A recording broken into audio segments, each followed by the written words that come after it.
You see a once bright mural towering above you. The signage has peeled off over the years, but a slogan used to intertwine with the loops a long time ago. Now, only a shadow of peeled letters remains. Looks like tomorrow never came.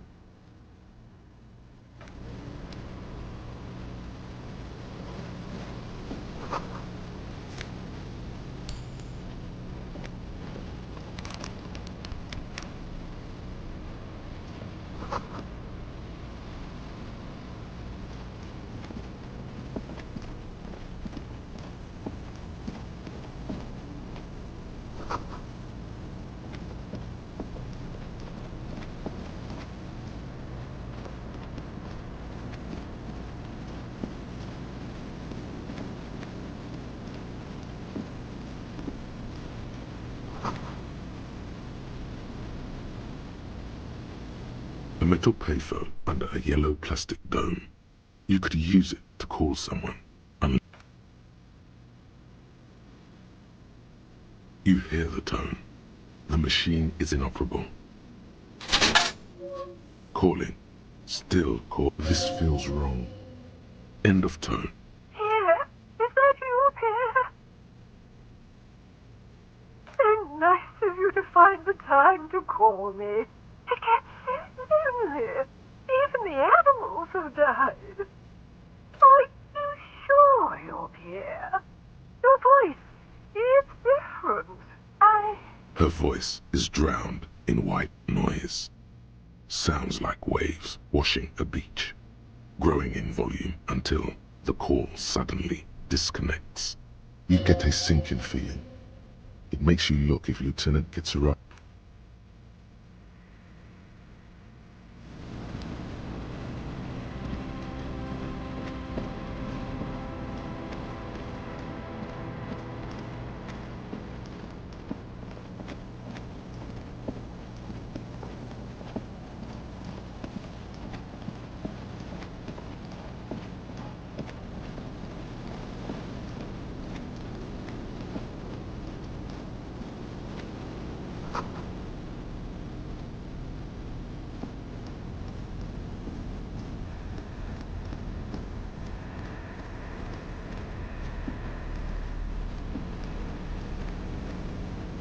Someone has left an unidentifiable article of clothing on this railing.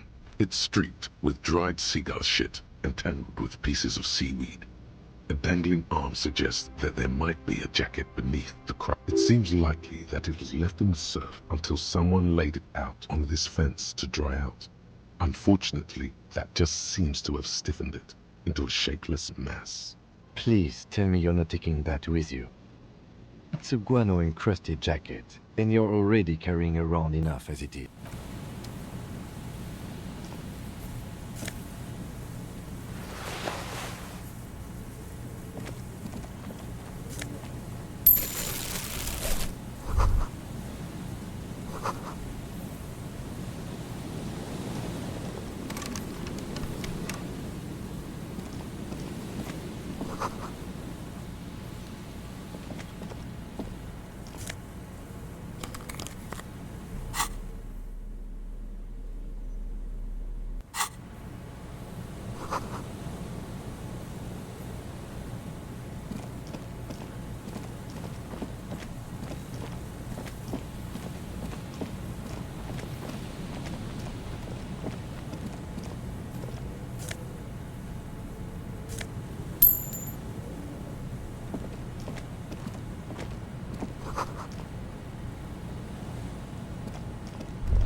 The smell. It's awful and familiar. Don't you recognize it? That hideous pungency, that faintly cloying sweetness. Something cold wakes in the pit of your stomach. Fear. It is death. It must be. The lieutenant has already brought a handkerchief to his nose.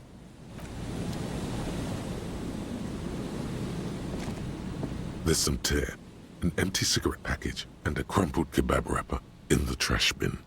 2 empty bottles of Tallulah vodka and a can of black potent porter. No, there's more in there. Livis strawberry liquor, Plus some Pilsner bottles too. Better not pick them up. They seem unhygienic. A tragedy.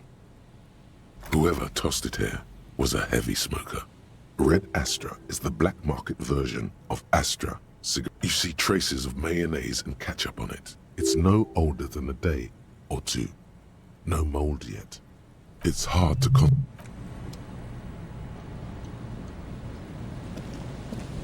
A man lies on the boardwalk, his limbs bent and neck turned at an unnatural angle. Half of his body has slipped between the cracked boardwalk, starting with the right leg. The fall has left him broken, contorted like a sad puppet. The smell is not as bad as a 2-week-old corpse, but it's definitely heading there. Hold on. Lividity is faintly pronounced. Whoever this is has been dead for 2 days. No longer. We need to investigate. Calm now. Carefully. Just another day. Just another dead body. He's wearing mud-caked boots, beige trousers, and an old brown leather jacket with a bright blue lining. There are traces of kebab sauce on his chest. The leather jacket suits him well. It must be custom-made. You find some sunflower seeds and a rain-soaked library card folded into two. His jacket feels sodden and heavy under your hand. Good. We should take a look at that library card after this is done. The man has fallen through a crack in the boardwalk and hit his head against the metal bench. Coagulated blood covers his black hair. One of his feet is still dangling through the hole. A bad fall. It might have been dark outside. This place is a minefield in the dark. When damp, these boards are really slippery. Even a sober man could lose their balance here. His expression is dull, like the sea behind him. Drops of water shining on his mustache. His eyes, empty and wide, look frightening in their frozen gaze. Height, 170 to 175 centimeters. Curly hair, stout build. Age, approximately 50 to 60 years. There's some dried blood on the metal bench, right where the corpse's head rests. The floorboards are rotten and slippery wet around the hole. An empty bottle lies nearby. A chewing gum wrapper is clutched in his fist. Be very, very careful where you step here. They screech under your feet ominously. It's hard to say whether the dead man's weight was the cause of the boardwalk to break. It definitely looks fragile. You see waves churning below. Something cracks beneath your feet. He could have easily disappeared into the sea through that hole, and you would have never found him. A dried chunk of blood covers the hair at the back of his head. An open wound. It's sticky and cold. This is what killed him. I don't see any other major wounds, do you? Seems like the head wound was fatal. It's exactly the shape of the bench. A .75 liter Tallulah vodka with its cap missing. There's hardly anything left inside. Tear all around us. I'd prefer if you didn't collect them this time. It's not proper. Grabowski spearmint chewing gum. Green leaves on the cover. The man's mouth is half agape from the terror of the fall. The blackness of death. Stench. You think you see white chewing gum too. Confirmed. Nearly the whole pack is there. Solidified on his lower rear teeth. He ate the whole pack, right? It's to cover the smell of alcohol before going home. The worst thing is, I've seen it before. Almost the same scenario. Even the chewing gum. It's always the same. The entire boardwalk creaks in the wind as Looks like one of the locals. He'd have to know this spot to come here. You don't just walk over here. But that's just a lazy assumption. What do you think? And he was married. But let's try to not run ahead. For now, all we know is that he's an unidentified middle-aged man found dead on the Martinez boardwalk. Death by misadventure. He slipped and fell through the boardwalk. A truly unfortunate accident. If it wouldn't have been for that bench, he'd be alive. Oh yes. Some symptoms of acute alcohol poisoning could have definitely played a role here. Severe confusion, respiratory depression, unpredictable behavior. But I think that death arrived through head trauma, not liver failure. No, I don't see anything that points in that direction. For now, let's treat this case as a simple, albeit sad, act. Agreed. If this somehow converges later, why not? What about it? The deceased ate some kebab. Sometimes a kebab is just a kebab. It does seem to be a pretty straightforward misadventure. From where I stand, I can see two options. We either take the case and follow the leads to identify the body on our own, or we report back to the station and leave this for our colleagues to handle. Alright, we should first examine the library card you found. Then we can call the station from my kinema. Let them know we are taking the case.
The remaining windows rattle from a strong gust of wind.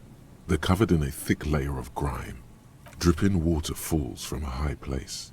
All you can see is the shadow of a collapsing staircase. There's rust and corrosion on the bars. They're foaming with it. And a small layer of white salt from the sea. No, I won't even try. You know, I had a partner once. They called him Eyes, because he had to show me things. It's that bad.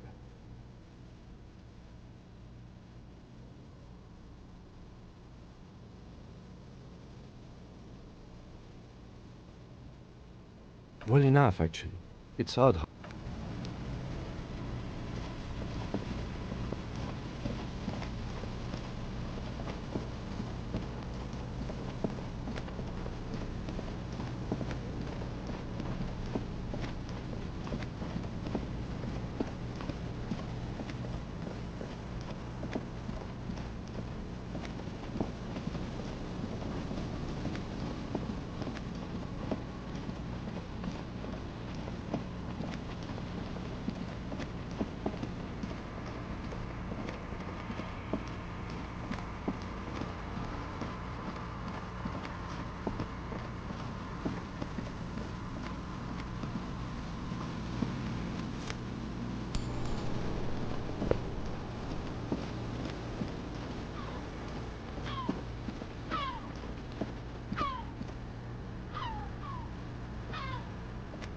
There's a trap in the reeds at your feet. The reeds shake sadly in the coastal breeze. The wind picks up here, near the cape's end. So locusts are crawling around in the trap. Big surprise. Anyway, 1 down, 3 to go. Surely.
This is the trap, Morel. This trap is also full of... Another empty trap.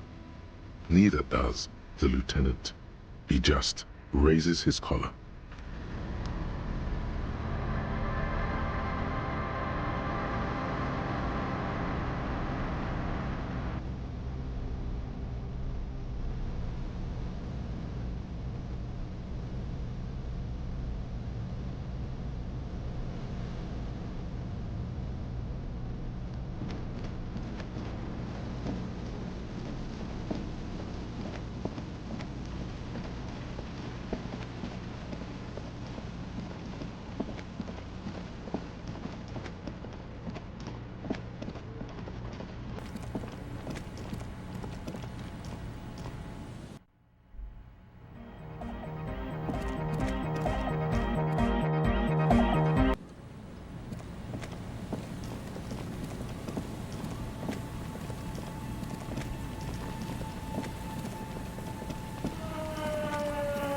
Put your hands where I can see them. Show me your hands. This is the pace. Show me your hands. Right now! Scavenged, battery-powered police lights protrude from her back. The flickering light show reveals a gun in her shaking hand. Her hand is trembling from some sort of neurodegenerative disease. Madame, please drop the firearm immediately.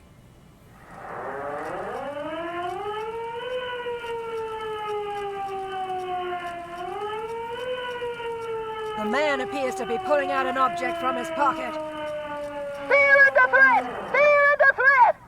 Superseding event. Split-second decision. Get on the ground. Subject yourself to a full-body cavity search. Prohibited materials concealed in nostrils. Be careful, detective. Don't do anything that might set her off. The situation looks bad. Calm yourself. Steady your breathing. You'll have to go for the gun sooner or later. Perhaps you can learn crucial facts before you do.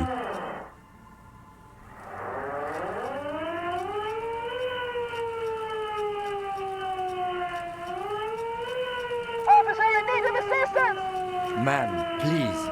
We want to help you, but you... Disturbance reported. Authorized deadly force. Sector, take the shot! Big red... Big red key? That's code for the battering ram.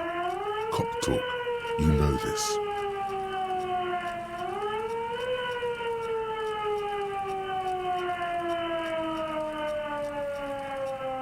We can't leave. A delirious civilian is pointing firearm at us.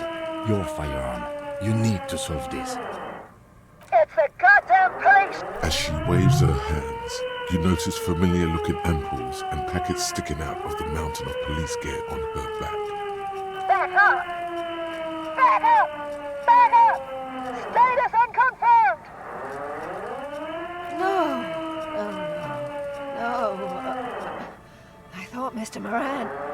There's a scenario unfolding in her head right now. It has nothing to do with what's happening here. What's the situation, officer? Law enforcement compromised! Impersonating a police officer! Does she not believe you two are actually police officers?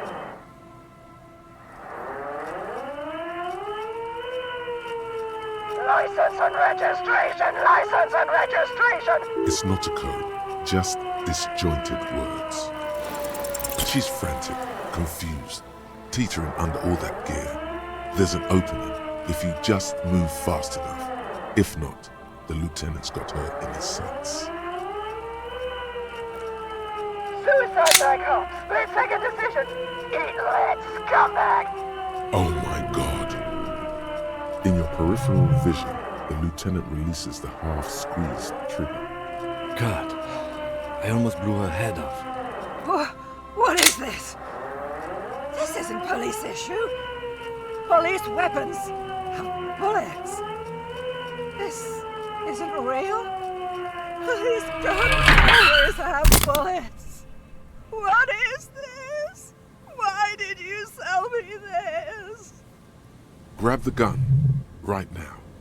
This might be your only chance. No one ever cares anymore. Why would they treat me like this? Oh, well, we need to figure out what to do with her now. Nobody's ever around. Nobody ever comes to visit me. Her scratched skin is warm to the touch, but the person inside doesn't even know you're there. She's in a stupor. I've seen this before. God knows for how long. Could be days when they get like this. Honestly, I don't know. Dementia, probably. Dementia and Channel 8, and loneliness.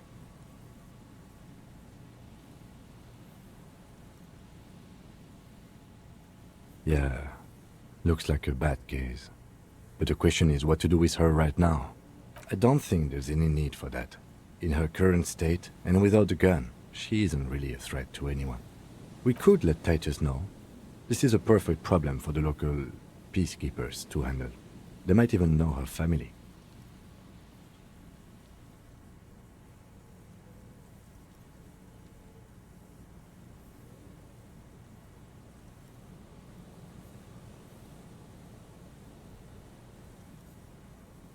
Then we can ask him once we get back to the whirling. But we have to hurry, because it's late, and they might have already gone home. But I think we're done here for now. Let's head out. Please, leave the radio on. Reflex to what? Being left alone? She stands motionless, just a heap of clothes and flashes now. Maybe if you search her once more?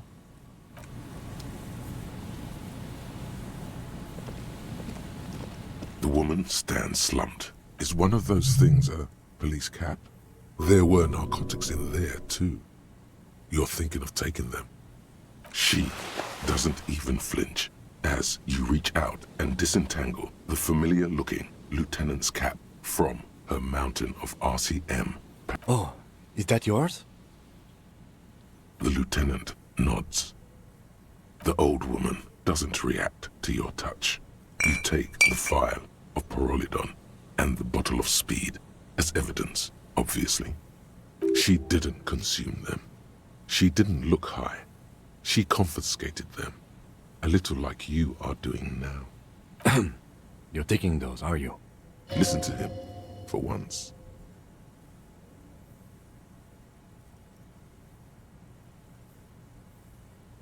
Sure. I guess that's fine.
Hello, dear.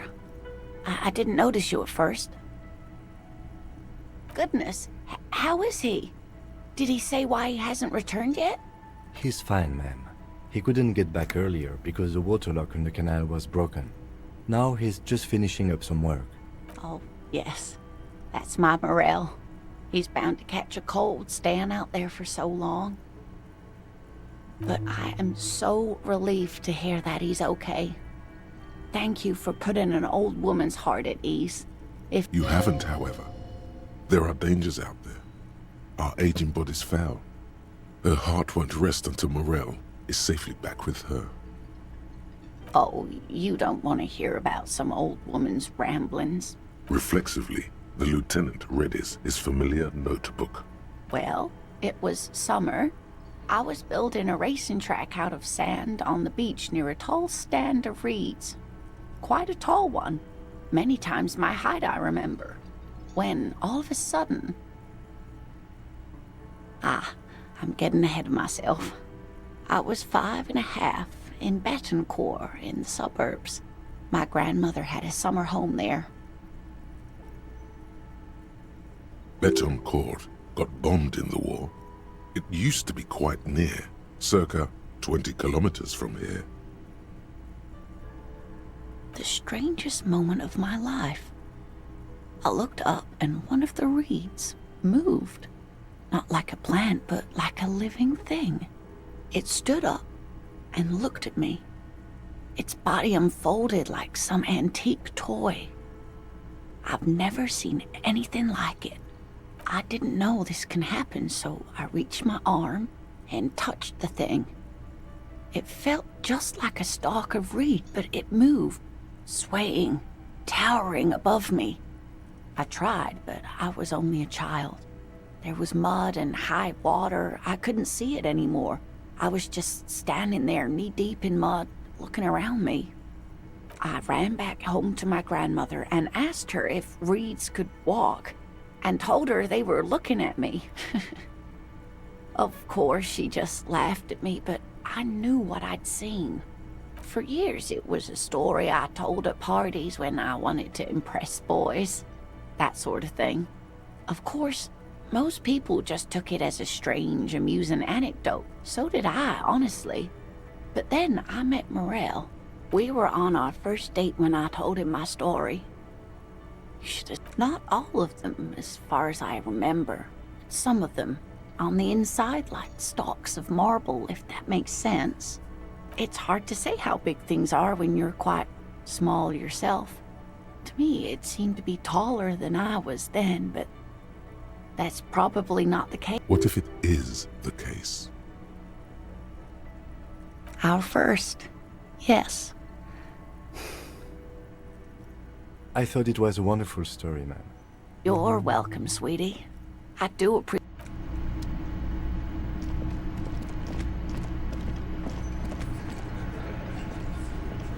Looks like the circus left town, but the clowns are still here.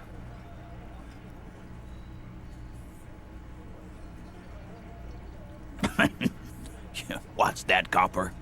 You want us to help little old ladies now? You're local law enforcement, aren't you? Helping troubled civilians should fall under your jurisdiction.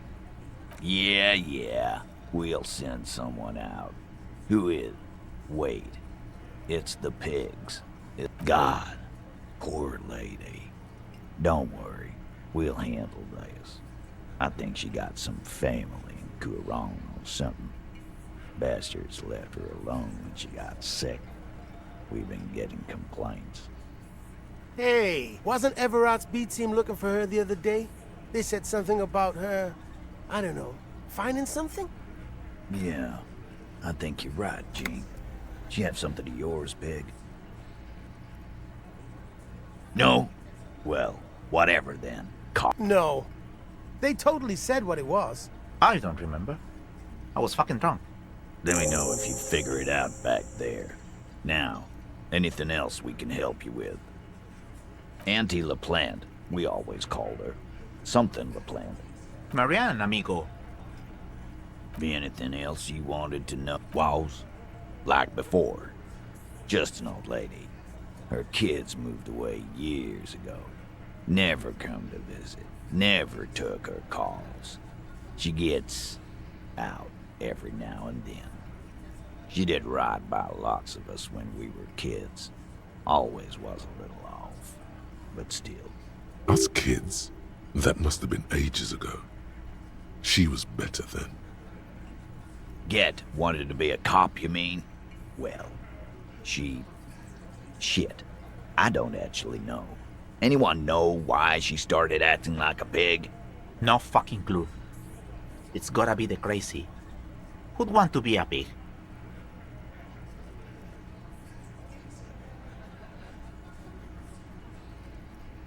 You are already signed up, Cerdo. Nah, don't worry, I dunno. She lives by the water. Shit washes up all the time on the beach. Police paraphernalia doesn't just wash up on the coast, people. It's not like we dump it at night. She bought it, collected it. No problemo. Sure enough, we're the real heroes on these streets.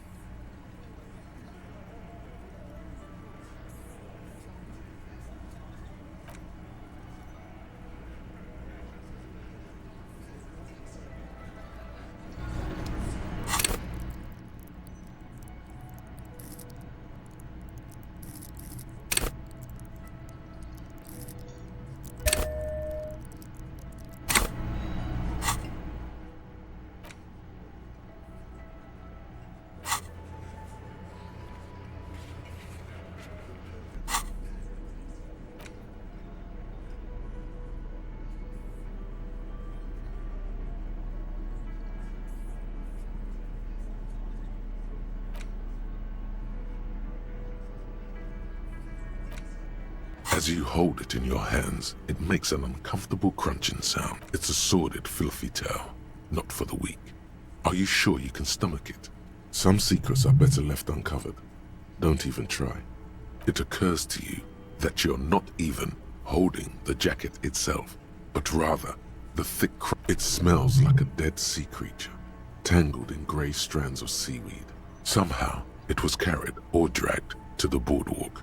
If not by human hands, then perhaps the feral dogs that prowl the beaches at night. The faint impressions of many footprints are also present, though it's impossible to tell what kind or how many. Suffice to say, the jacket spent some time on the ground before someone draped it over the railing. The crust is hard. This jacket spent at least a day baking in the sun. Who knows what happened to it then? It's too late. You've already thought about it, and now your hands are covered in muck. Now you're just flicking that shit. The library card is folded into two and still slightly wet to the touch. The front side reads, Central Jamrock Public Library Card, issued to Billy Mejean, expires July 53. Billy is a unisex name. Could be the deceased, or his family member. Whoever owns this card is an avid reader. You find a list of books written in blue pencil. Radio thriller. Stand a little less between me and the sun. The last one in the list is The Glinting Curve by M. Theobald. A library stamp indicates that the book has been returned. Most of these titles seem to be in the sci-fi. If lost, please return the card to the library. Dial 00502552211 or visit us at Moreau Street, 78, Jamrock. Good. We should give them a call from my kinema. See if we can learn anything about Billy Mejean. Good idea. There was plenty of information here to go by.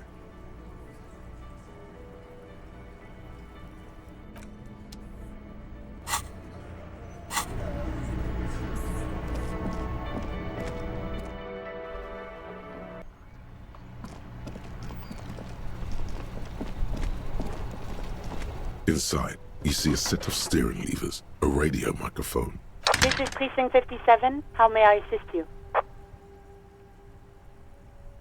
One moment. Can you please describe the body?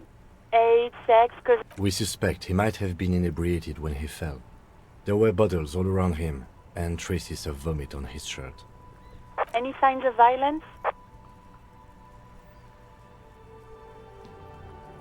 No field autopsy necessary. You can hear her quickly typing in the background. What about his belongings? Did you examine his clothes? Any information on the library card? Good. You have a lead. Do you and Lieutenant Kitsuragi want to take the case, or should I assign it to someone else? I have assigned the case to Lieutenant Kim Kitsuragi. Please follow up on this library lead to identify the man. We'll send someone to take the body to the morgue. That's all for now. Thank you for reporting in. Is there anything else I can do for you?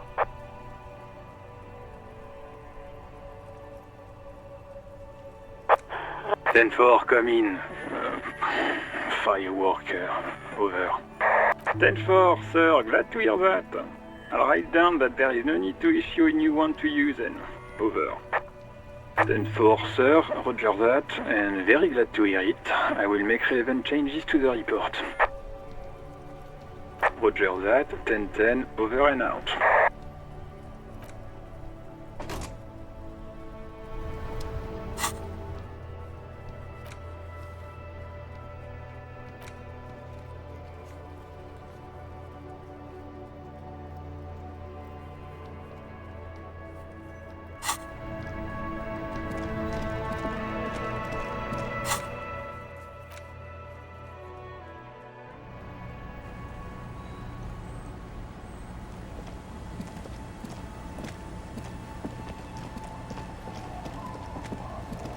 It's getting cold, this late in the night.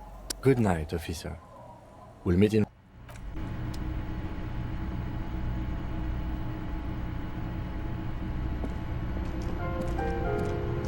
On the table, you see a bowl of water, a rough soot. The bed is comforting, if a bit run down. Across the room, the heating system hums its soft lullaby. The mattress feels soft and sheets warm. It only takes you moments for the world to fall away. Thoughts, baby. A million little lights in the dark. You're one fine instrument, brother. All those faces and all those names. All that laughter and screaming and scheming around. Every corner and every street. Recorded in you forever on Faraday.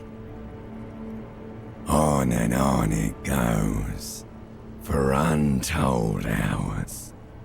At the disco where you first asked her to dance. Rising, rising, above the dark curvature, the great wingspan of sleep. Behold, there are millions of them down there. The first time, the last time, the smoke in her mouth, the plotted flowers, the faces turning, changing.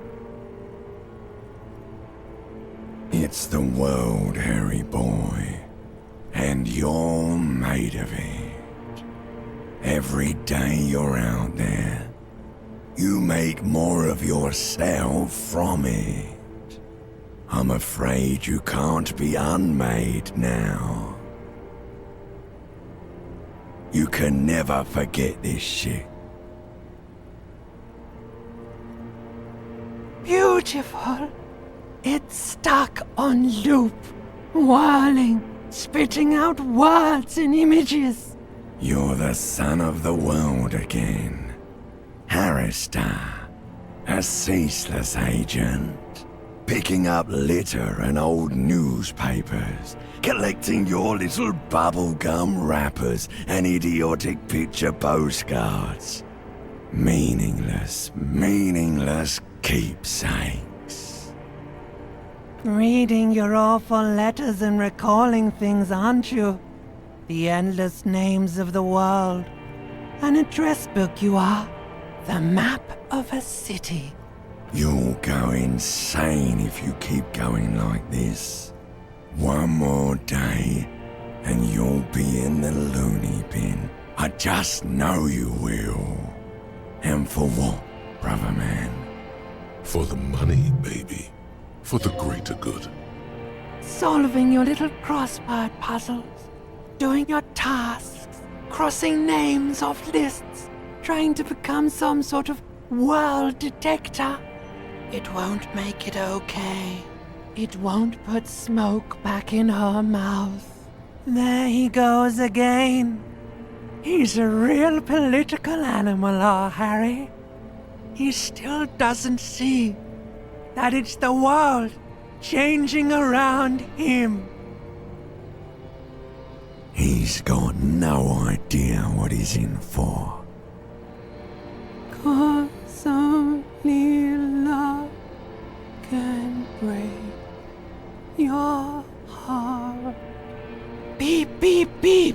The alarm is ringing, Harry. The disco circus goes on and on. You barely slept 3 hours last night. Do it for the picture puzzle. Put it all together. Solve the world. One conversation at a time.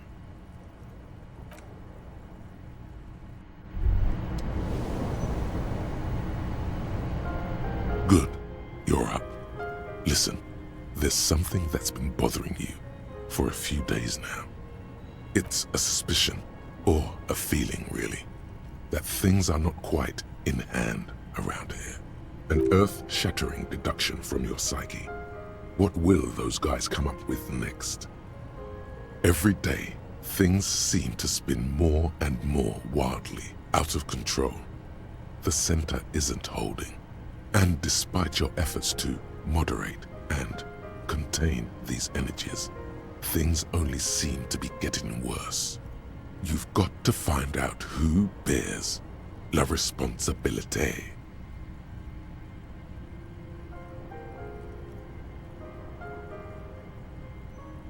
Whoa, whoa, whoa. This isn't some kind of dictatorship. You can't simply seize la responsabilité for yourself. It must be given by a legitimate authority, like a committee.